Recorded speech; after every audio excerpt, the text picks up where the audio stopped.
Hello, in this video we will cover the operator stack panel. The operator stack is the section where the modifiers stack and animators stack panels are located. Here, you can see the order of modifiers and animators applied to a selected actor. There are 4 different headings under modifiers: layout, geometry, rendering, and transition logic. Let's start by examining our first modifier. Align between positions the object you assign between other reference objects you will select. To use this modifier, you need at least 3 rectangles. Assign a line between to your middle object. Add the section where you will select your reference objects. It will not allow you to open the second reference object selection before defining the first one. Select your first reference object.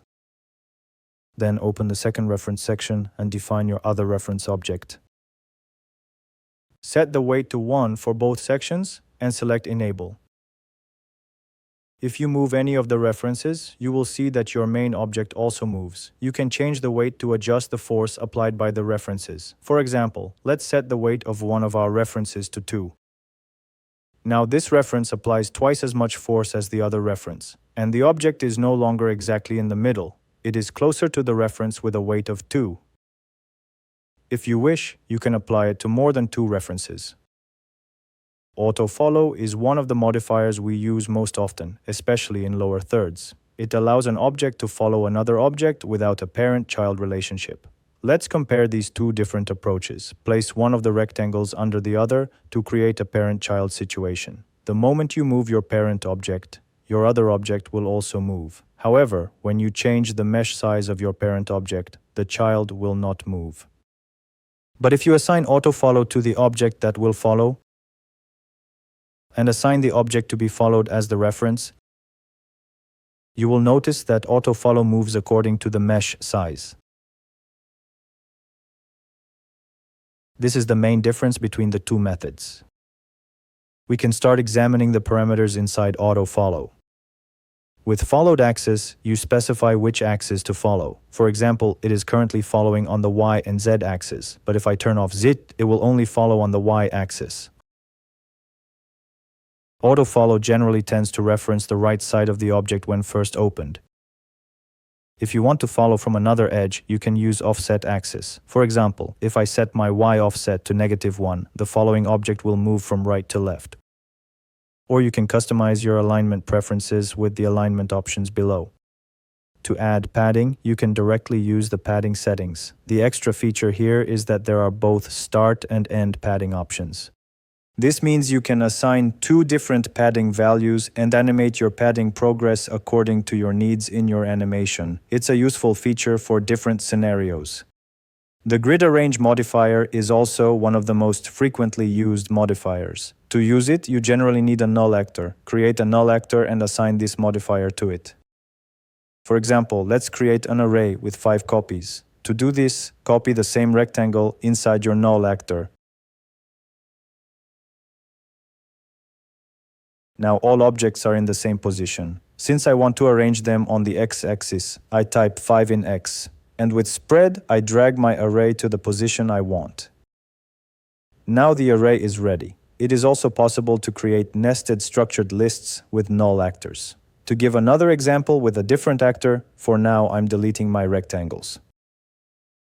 Create 3 different texts and put them inside a null actor, and add an upper null actor to this group as well. Your nested structure is ready. Copy your child null actor, for example, 4 times.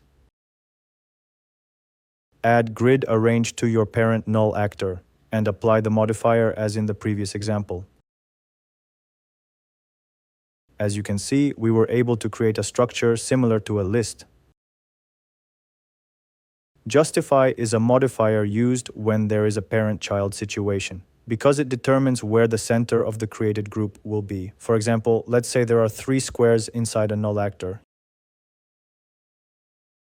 You will see that the center of the null actor is in the middle point of the bounding box it creates. However, if you want this pivot point to be at the bottom left corner, the modifier you need to use is justify. Add justify to the null actor and set its alignment to left bottom. This way, you have adjusted the position of the pivot. The look at modifier makes an object always rotate towards the object it references. We can demonstrate this by adding a secondary camera and a sphere. If you assign the look at modifier to the camera and select the sphere as the reference object, even if you change the camera's transform, it will always look at the sphere. Of course, different scenarios can also be set up not only for cameras but also between objects. The radial arrange modifier is the radial version of grid arrange. To examine it, add a square and set its y value to -90 so that it faces the camera. Then place this shape under a null actor and set the null actor's y rotation value to 90. Copy and paste 5 more rectangles. Now your null actor is ready for radial arrange. Add the modifier to the null actor. To see it better, increase the inner radius. If you wish, you can also enable orient. Your radial arrangement is ready. You can change its parameters and use it as you like. For the spline path modifier, you need a spline actor. We usually use this modifier to make another actor move along a spline. Add your spline actor. Then hold the Alt key and extend this spline. Add the shape that will move along this spline. And add the spline path modifier to this shape. Select the spline you created as the reference. As you can see, your object is placed directly at the start point of the spline. Then you can move it to the desired position using the progress bar. Also, remember that all these features in all modifiers can be added to the sequencer. To show this, I quickly create my animation by adding a key to the progress bar. Continuing with geometry modifiers, the first modifier here, autosize, is one of the most used modifiers in lower thirds, so I will show it directly on a structure similar to a lower third. Thanks to the autosize modifier we will add, the shape will expand or shrink exactly from the center according to the length of our text. Add a rectangle and a text on top of it. Keep the alignment of your text and shape centered. And add autosize to your shape. Select this text as the reference. The moment you select the reference, your shape's width and height will be fixed around the text, because the fix mode of your modifier is set to width and height. Set this to width only and add padding with padding horizontal. At this point, if you change your text, you will see that the rectangle behind it also expands along with the text. We can move on to our next modifier. When examining the bend modifier, there is another modifier we need to use, subdivide. The moment you select bend, you will see that both are listed together. Always pay attention to the order of modifiers in the operator stack because there is an application order from top to bottom. In this example, the object is subdivided first and then bent. You can use the parameters of your bend modifier to create various bends and animate them. The bevel modifier is different from the bevel in the details panel of 3D objects, because it contains inset, iterations, and roundness, which make your bevel more controllable. The one in the details panel works with simpler parameters, so if you need an additional dynamic bevel control, you should use this modifier. With Boolean, you can perform standard Boolean operations. To examine it, add two 3D objects so that they intersect. For this modifier to work, it must be assigned to both objects. Assign one of your 3D objects as target and the other as subtract. The Boolean worked. If you wish, you can also use other Boolean operations such as union or intersect. With the extrude modifier, you can turn your 2D objects into 3D. Or you can mirror this object, but when using mirror, do not forget to enable show mirror frame. Otherwise, it will be difficult to see where your mirror frame is. With the normal modifier, you can adjust or invert the face normals of your objects. The outline modifier allows you to define outlines for your shapes.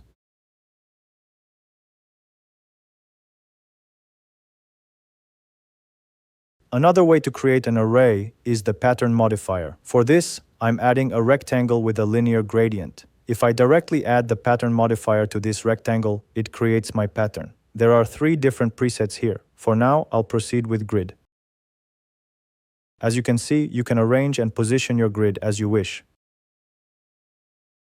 However, this modifier works by creating instances of the object you select. So you cannot customize each object separately, as in grid arrange or radial arrange, because grid or radial arrange are essentially for arranging different objects in an order, but pattern directly creates an instance array. Plane cut is one of the most commonly used modifiers specifically for overlay graphics. If you use plane cut, you can adjust your plane origin, rotate it, or invert it. Size to texture adjusts the shape of your rectangle according to the size of your texture. We have also seen this modifier earlier in the details panel as a button. When you select the texture, your mesh size will also change. Spline sweep is used to create a 3D shape by sweeping a 2D shape along a spline. First, create a spline actor. For this example, use an ellipse. Bring the pivot points of both to the same position. Assign the spline sweep modifier to your 2D shape, and select the spline as the reference object. You can customize the resulting sweep shape using the parameters inside the modifier. Taper moves the vertices of the geometry using a curve. Using this modifier and its parameters, you can create many different animations and shapes. We can start examining the modifiers under the rendering heading. There are two important modifiers to review here. The first is translucent sort priority. This modifier, with its different modes, creates a translucent sort priority between objects. This way, you can avoid anomalies and issues like z-fighting during rendering. The simplest example is these three rectangles of different colors that actually intersect with each other. In fact, if you turn off the translucency of these three, you can observe the z-fighting that occurs. To control the translucent sort priority between them, add this modifier to each one. Currently, your sort mode is set to outliner bottom first, so whichever is at the bottom in the outliner appears at the front and the one at the top appears at the back. If you want the opposite, you can use outliner top first.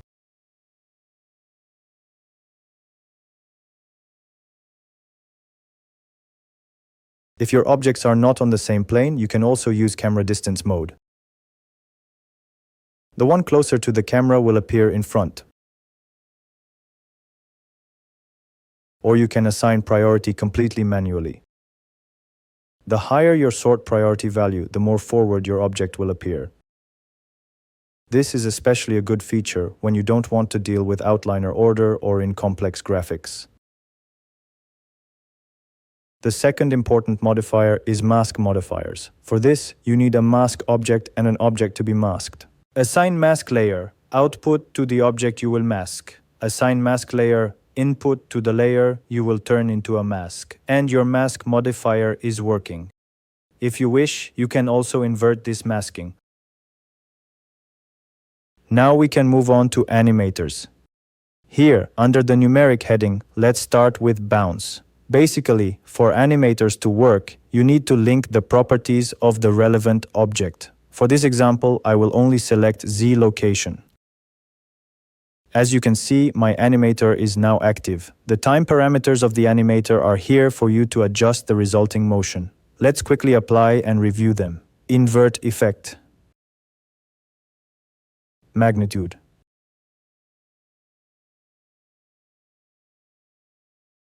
Cycle mode.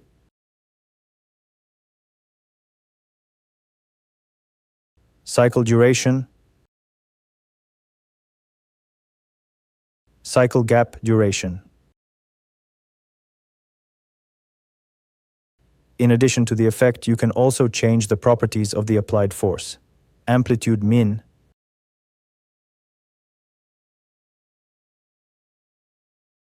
Amplitude max. Magnitude. Time offset.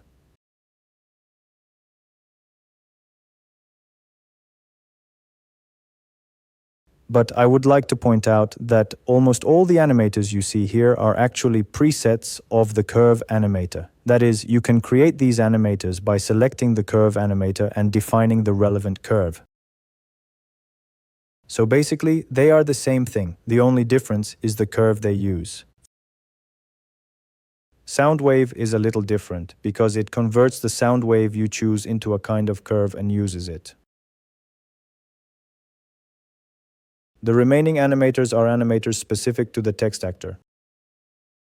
With clock, you can turn your text into a clock. Then you can format this clock according to your needs and determine the mode it will follow. If you need a counter, you can use counter.